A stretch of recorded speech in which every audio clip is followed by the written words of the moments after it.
जिस पंचवटी से माँ जानकी का हरण हुआ है, जहाँ से माँ जानकी को रावण ने हरण किया है, वहाँ पे माँ जानकी ने अपने कुछ आभूषण जो हैं, कान के बाली हैं, कुछ आभूषण हैं, सो एक कपड़े की पोटली में बांधकर फेंके हैं माँ ने, कि ताकि जब भी प्रभु इस रास्ते से गुजरेंगे ढूंढते हुए, उसे पता चल जाएगा कि सीता इसी रास्ते से गया होगा। माँ जानकी उस वन से, उस पशु पक्षी से कहते हैं, अगर मेरे स्वामी इस रास्ते से अगर पहुंच जाए तो उनसे कहना कि सीता को दुष्ट रावण ने उठा ले गया है। तभी आवाज जटायु के कानों में पहुंचती है, जिस जटायु का उम्र 60,000 वर्ष है, काफी वृद्ध हो चुके हैं जटायु। जटायु जानता है ये रावण कितना बलशाली है और कितना दुष्ट है, और जटायु ये भी जानता है कि मैं अगर इससे युद्ध करूंगा तो मैं मारा जाऊंगा। रावण वो है जो काल को भी उल्टा बांधकर अपने राज्य में रखा है, जो शनि को भी उल्टा लटका दिया है, कुबेर को भी कॉलर पकड़ के उल्टा लटका दिया है। रावण के परमिशन के बिना लंका में एक चींटी तक की मृत्यु नहीं हो सकती, क्योंकि उसने काल को भी अपने बस में कर लिया है।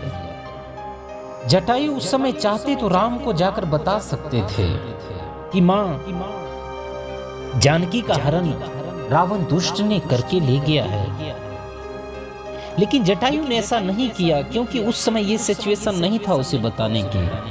उस समय उसको ये टाइम नहीं था किसी को बताने की, क्योंकि उस समय एक नारी का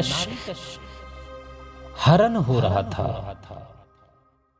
और मैं न्याय के लिए दूसरे के पास जाऊं, जटायु ने कहा, रावण मेरे सामने मेरे पुत्री समान सीता को तुम नहीं ले जा सकते, इसके लिए मैं तुमसे युद्ध करूंगा, चाहे इसके बदले हमारी जान क्यों न चला जाए। वाह, धन्य है जटायु, क्या कमाल का युद्ध किया है। कई बार तो जटायु ने अपनी पंख से रावण को भी पछाड़ दिया, लेकिन अंत में रावण ने जटायु का एक पंख काट दिया, और जटायु राम राम करते जमीन पर आ गिरा।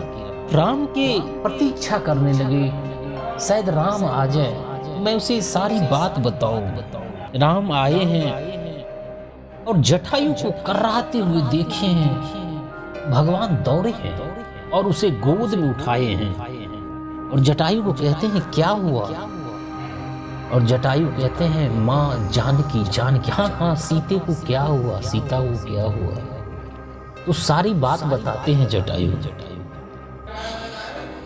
याद रखना, जिस नारी के रक्षा के लिए जटायु ने अपना पंख कटवा दिए, उसे भगवान का गोद मिला। और महाभारत के बीच सभा में महारानी द्रौपदी का अपमान होता रहा। बड़े बड़े योद्धा गंगापुत्र भीष्म, कृपाचार्य, द्रोणाचार्य, कुलगुरु सभी देखते रहे, मौन रहे।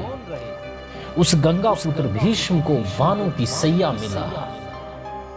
जो सुख आज जटायु को मिला है, वो सुख महाराज दशरथ को भी नहीं मिला। धन्य है उसकी लीला और धन्य है उसकी कृपा, और धन्य है जटायु, अगर गए भी तो राम के गोद में गए।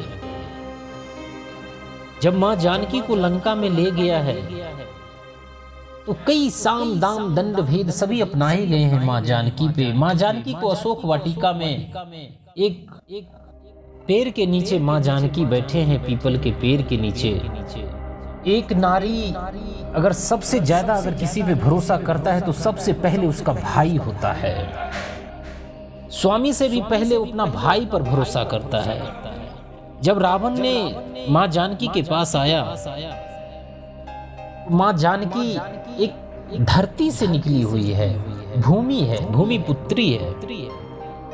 जो भूमि पे उगने वाला जो तिनका होते हैं, तिनका में कितना दम होता है, लेकिन उसका अटूट विश्वास है मेरा भाई है।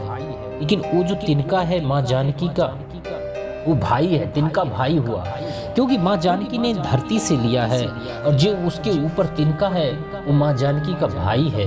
उसने एक तिनका उठाया, और उस तिनका में कितना शक्ति है, और मां जानकी ने वहां पे कई वर्ष गुजारे हैं, धूप वर्षा सर्दी गर्मी सभी गुजारे हैं माँ जानकी ने।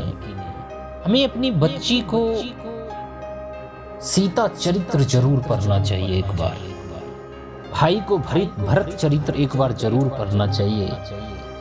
जब माँ जानकी के चरण में भरत जी महाराज ने अपना सर रखा, कोई सामान्य सर नहीं है जिसने अपनी योद्धा का राज को एक मिनट में लात मार के हटा दिया और अपने भाई का जूती को अपने सर पे रख लिया, तिनके के समान उसे फेंक दिया। जिस तरह एक पानी का वेग आता है तिनका को बहा जाता है, उसी तरह भरत ने अपने राज को एक वेग की तरह एक तिनका की तरफ फेंक दिया और अपने भाई का जूती अपने सर पे रखा।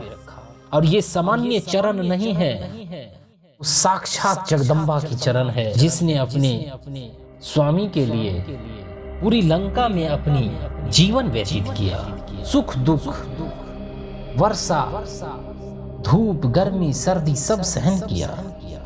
इसीलिए रामायण की कहानी जो है सो हमें जरूर पढ़ना चाहिए।